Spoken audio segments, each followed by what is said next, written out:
Oi, pessoal. Vamos dar sequência no conteúdo sobre o mercado de capitais. No primeiro vídeo a gente falou sobre os tipos de ações, né? As ações ordinárias, preferenciais, as ações de fruição. E agora a gente vai discutir um pouco sobre quais são os benefícios de investir em ações, né? Então, o que eu devo investir em ações? Qual que é a vantagem? Então, é uma dúvida aí que paira no ar e a gente tem que esclarecer alguns pontos importantes que estão na lei, para ver quais são esses benefícios. Primeiro, o que todo mundo pensa é na valorização das ações. As ações estão lá num preço R$20 aqui, né, da VEG, e ela chega num preço de 70 e poucos reais, né? Ou seja, ela valorização em torno aí de 200 e poucos por cento em 3 anos. Ou pega o caso da Magazine Luiza, que as ações estavam cotadas lá, sem considerar split, né, em 2018, estava cotada lá em R$2, depois foi para R$23, aí tem uma valorização de quase 1000%. Então essa é a primeira coisa que todo mundo pensa, né? Vou comprar, valorizou, vendo, o inverso. Só que não é bem assim, tem outros itens pelo qual eu posso ter de benefício investindo em ações, né? Então o que a gente pode pensar? Então, quais são esses ganhos? O primeiro deles eu já comentei no vídeo passado, são os dividendos. Dividendos é o quê? É dinheiro que cai na minha conta, é lucro. Dinheiro simplesmente deposita na minha conta da minha corretora.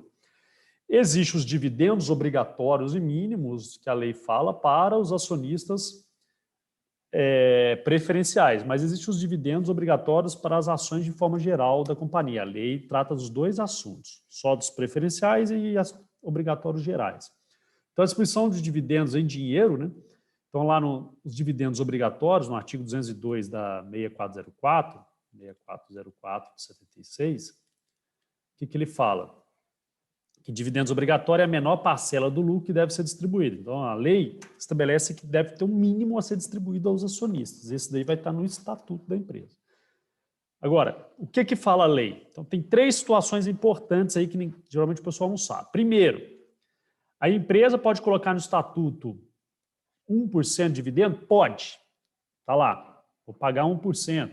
Tudo bem. Faz parte, ela vai pagar 1% do lucro sobre dividendo. É uma situação. Segunda situação. Agora, olhei lá no estatuto, não fala nada, então o estatuto ele é omisso, né? Então, omissão do estatuto, não fala nada lá no estatuto. E aí, quanto que ela tem que distribuir? Metade do valor, 50% do lucro. Olha lá, 10 bi, 5 bi, distribui, que está lá no artigo 212, inciso 1º. Por outro lado, se tiver no estatuto, se a empresa está lá, está omisso, aí ela faz uma assembleia geral para alterar esse estatuto. Qual que é o percentual que ela deve colocar nesse estatuto? Ela deve colocar, parágrafo 2º, 25% do lucro líquido. Ou seja, se não tem nada, né, omissão, resolve alterar, o novo estatuto deve constar no mínimo 25%. A grande maioria das empresas é 25%, viu, pessoal? Então, se vocês for verem, salvo uma empresa ou outra que é 10%, 15%, mas a extensa maioria é em torno de 25%. Aí você fala, mas não entendi, então como que vira 1%? Porque uma vez que está 25%, se ela quiser alterar, ela pode alterar para 10%, para 1%, para 5%. Né? Ou seja, o dividendo obrigatório do estatuto pode ser reduzido? Pode ser reduzido, só qual o problema de ser reduzido? Lá na lei também, lá no artigo 137, 136, fala o seguinte, uma vez que os acionistas discordantes, imagina que não concordei, 25%, vai reduzir para 10%, não concordei, tem o direito de se retirar da companhia, então não concordei, quero me retirar, mediante reembolso do valor das ações. Ah, paguei R$1 milhão, agora eu quero reembolsar, quero que a empresa me recompre essas ações. Então, os discordantes têm direito de ser reembolsados. Aí a empresa fala, poxa, logo, para eu alterar esse status, diminuir esse percentual de dividendo, a empresa tem que ter caixa para recomprar as ações dessas pessoas discordantes, dos dissidentes. Ela tem? Não tem, então não muda, larga 25%. Ou seja, a grande maioria é 25%. Agora, uma outra pergunta. Imagina que a empresa não tem lucro lá, o lucro está pequenininho, ou então a empresa passou por dificuldade durante 3, 4, 5 anos, agora que ela está reerguendo, né? Imagina uma recuperação judicial, está lá custando se reerguer, agora que ela está reerguendo, teve o primeiro lucro, ela tem que distribuir para os donos? Obrigatoriamente não precisa, não precisa. A lei fala. O que a lei fala? mas tem que estar muito bem justificado, né? Então, informa a Assembleia, faz uma Assembleia Ordinária, informa a Assembleia, tem que ter um parecer do Conselho Fiscal e encaminha para a CVM por que a empresa não vai distribuir o dividendo obrigatório que está no Estatuto. Dificuldades financeiras para fazer grandes investimentos, sei lá, tem que ter uma justificativa forte pelo qual e a Assembleia tem que aprovar. A Assembleia aprovou, beleza. Agora, só para a gente ver, então, como a estrutura de um estatuto. Eu peguei da Petrobras lá, e aí a gente vê aqui, ó, lá no artigo 5º do Estatuto, parágrafo 2º, tá lá, as ações preferenciais terão prioridade, você lembra que é prioridade e reembolso, né? Então, prioridade, a preferencial, a prioridade de reembolso do capital e no recebimento de dividendo. Então, tinha duas opções, no caso da Petrobras, optou pelos dois. No mínimo de 5% calculado sobre o capital apresentado de espécie e 3% sobre o patrimônio líquido. Então, está dentro da lei. Você lembra? Patrimônio líquido 3%? Então, beleza, tá igualzinho à lei. Aí, e isso para as preferenciais e para as ações de forma geral. Bom, de forma geral está lá no artigo 8º. Os acionistas totais terão direito em cada exercício aos dividendos de juros sobre capital próprio que não poderão ser superiores a 25%. Inferiores, né, não poderão ser inferiores a 25%. Então, está dentro da lei também. Né? Aqui o caso da Magazine Luiza, olha só, poxa, então há casos em que não é 25%? Magazine Luiza, vamos ver. O estatuto lá, o capítulo 4, exercício social, artigo 34, fala, a companhia distribuirá dividendo em cada exercício no mínimo 15% do lucro líquido, ajustado de acordo com o artigo 202 da Lei 6404, que é o 202, que é justamente esse daqui que a gente estava vendo, né? Ou seja, ela pode, desde que faça todo aquele trâmite que eu acabei de comentar. Beleza, então, entendi. Então, eu posso ganhar com a valorização das ações, comprei, subiu, meu patrimônio aumenta. Segundo, comprei e começa a pingar dinheiro na minha conta. Só uma pergunta, qual que é a distribuição desse dividendo? Ela pode ser anual, todo ano, distribui uma vez por ano, semestral, de 6 em 6 meses, distribui 2 vezes por ano, trimestral, de 3 em 3 meses, distribui, ou pode acontecer de ser mensal, o banco costuma ser mensal, todo mês deposita na conta. Às vezes mais, às vezes uma vez, pode ser mais do que 3 vezes, 5, 4 vezes, né? Isso vai estar no estatuto. Chama-se política de dividendo. Leia lá, você consegue ver com calma. Aí vem o segundo item, juros sobre capital próprio. O que é o juros sobre capital próprio?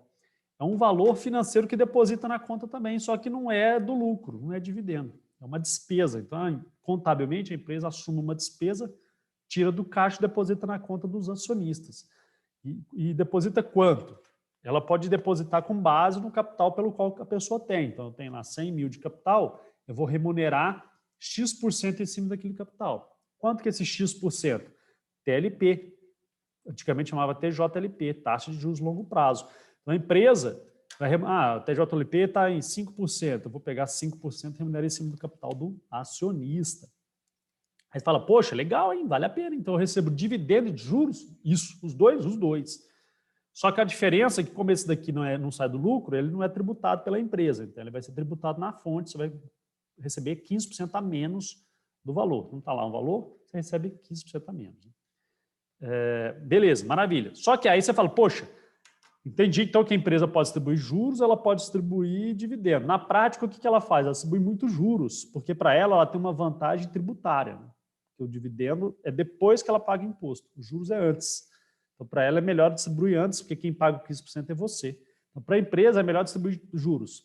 Aí eu falo, poxa, mas o dividendo é obrigatório por lei lá, 25%. Os juros está indexado até JLP. O que a empresa faz na prática?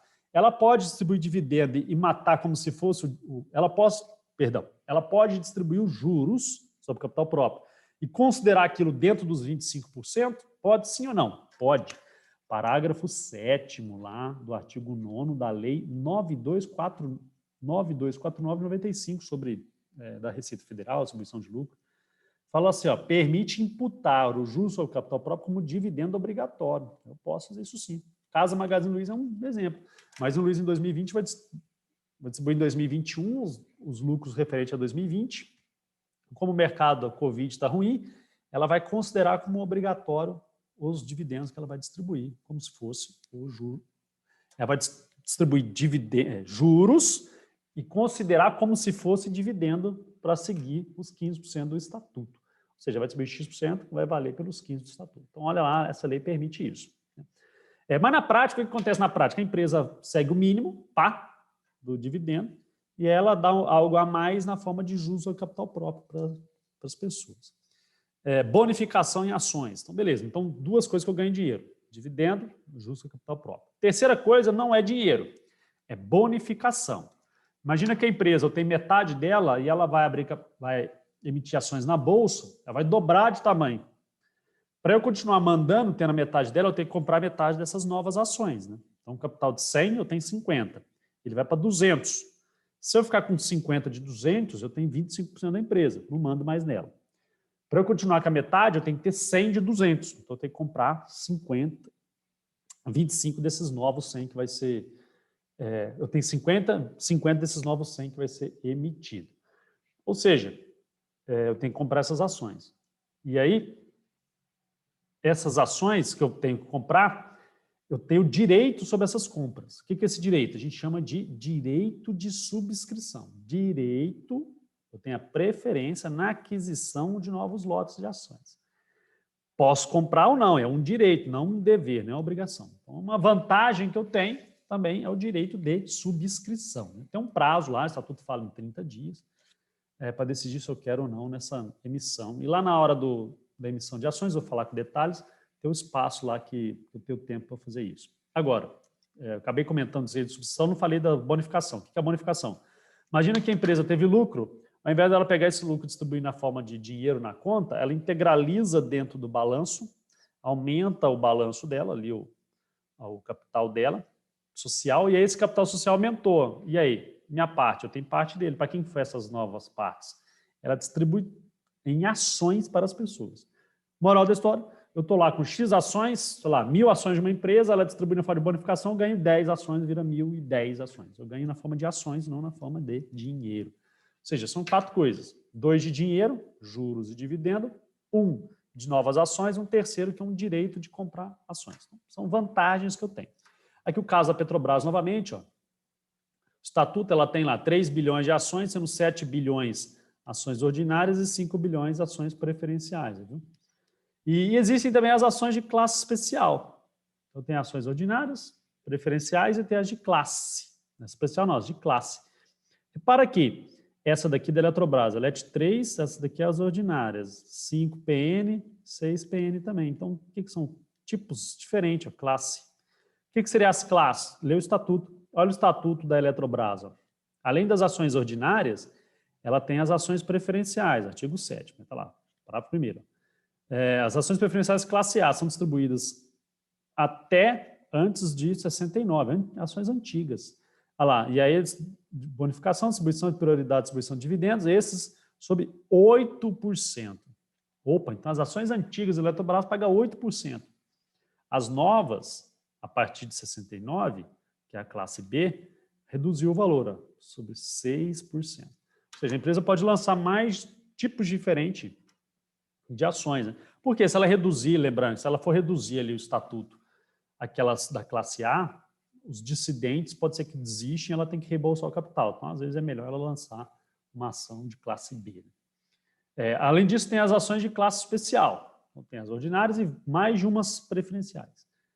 As de classe especiais é uma muito específica, a gente chama de Golden Share. Share são fatias, ações, né? Golden de ouro, ações de ouro.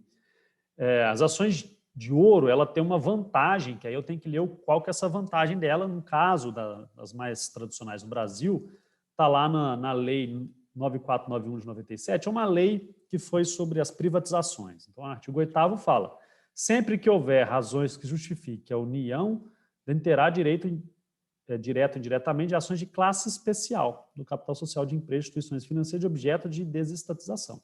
Imagina que a Eletrobras vai privatizar. A lei de privatização coloca essas ações de classe especial onde o governo passa a ter direito sobre 1, 2, 10 ações daquela empresa. A empresa deixa de ser do governo, que ela privatizou, desestatizou, mas o governo tem um poderzinho sobre ela, que chama ações de classe especial. Vamos ver o caso da Embraer. Dentro do Estatuto da Embraer, artigo 6º, parágrafo 2º, está lá. A classe especial de ações da União, do governo federal, compreende uma única ação. Da Vale não é uma única ação, não, mas no caso da Embraer. E aí, o que fala essa única ação? Artigo 9º do Estatuto. As ações de classe especial conferem à União poder de veto nas seguintes matérias: mudança, denominação da companhia, alteração da logomarca, criação do programa militar, capacitação de terceiros e programa militar, interrupção do fornecimento de aeronave militar e transferência do controle. Então, se alguém for comprar a Embraer, passar o controle para essa nova empresa, o governo federal tem a ação dele, ele tem direito a voto, decidir. Ele pode vetar ou não essa transferência de poder. Para fechar, né, para a gente continuar terminando, então, as empresas brasileiras são pagadoras de dividendos? Se eu comprar uma ação, eu ganho muito dividendo? Sim ou não? Não sei, depende Hoje em dia, sim, porque a taxa de juros do governo está 2,75. Né? Mas quando a taxa de juros do governo estava lá em 10, 15, era melhor você deixar numa renda fixa que rendia mais que ações. Ou seja, se eu gastar R$100 numa ação, quanto que eu vou ganhar de dividendo só? Esquece a valorização sobre esses 100. Se for R$10 num ano, é 10%. Se for 5%, é 5%. Esse indicador a gente chama de dividend yield. Aí eu levantei o top 10 dividend yield numa média dos últimos 5 anos. Deu média de 5,3. As maiores, está aqui, ó, a listinha. Ternit, Brasil Broker e demais. Né?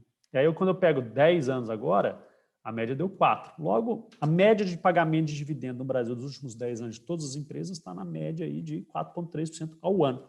Aí você fala, poxa, a taxa de juros hoje está 2,75, né? Então, vale a pena, né? 4,30. Agora, se essa taxa de juros estiver muito alta, não vale a pena. Os Estados Unidos, eles chamam de, essas que pagam muito dividendo, aqui, ó, nos Estados Unidos, eles chamam de widow stocks, ações viúvas. Você compra, larga lá e fica rentista, né? Você fica ganhando rentabilidade das suas ações. No caso ali, é o dividendo. Agora, quem tem direito a essas ações? Poxa, ela vai pagar todo ano? Quando que eu tenho que ter? Começo do ano, final do ano, durante 10 anos? Quem que vai ter direito a essas ações? A gente tem que tomar cuidado que existe a DataCon e a DataX dividendo. O que é a DataCon e a DataX? Se eu comprar as ações aqui até a DataCon, eu tenho que ter essas ações. Aí quando eu durmo da DataCon para a DataX, na DataX, quando ela abre, eles levantam quem dormiu na DataX aqui, ó, na lista dos acionistas. Então, quem dormiu da DataCon para a DataX é o cara que tem direito às ações. Aí você fala, poxa, então, professor, se eu comprar as ações antes aqui, eu entro nessa data e vender no dia 13, compro no dia 10 e vendo no dia 13. Olha só o tanto que eu sou inteligente. Vou comprar no dia 10, vou vender dia 13, vou receber o dividendo? Vai. Nossa, então é uma sacada boa. Só que o problema é que quando você compra dia 10, todo mundo faz isso. Né? Então, as ações sobem antes, passa a data do X, as ações caem. Então, você vai pagar muito mais caro do que ela é, efetivamente. Então, essa estratégia não funciona na prática. Então, o que é? Só terão direito a receber dividendos do seu capital próprio, iniciar o dia com as ações na carteira, o ex-dividendo. Né? Virou o dia. E aqui um exemplo, o caso da Petrobras. Então, anunciou lá no dia 18 de dezembro de 2019, pessoal, vou pagar dividendo, tarará, tarará. Vou considerar quem tem no dia 26, né? Virou para o dia 26. Então, se eu comprei lá no 24, 25 antes, e eu vou pagar no dia 7 de fevereiro, beleza? Beleza. Qual que é o valor? 42 centavos por ação. Como é juros sobre capital próprio, tira 15%, vou depositar na conta 35 centavos por ação. Tudo bem, pessoal? Então, essa daí é umas vantagens que a gente tem de comprar as ações na Bolsa, que a gente viu aí que é dividendo, juros sobre capital próprio, bônus, bonificação e direito de subscrição. Abraço, até a próxima. Tchau, tchau.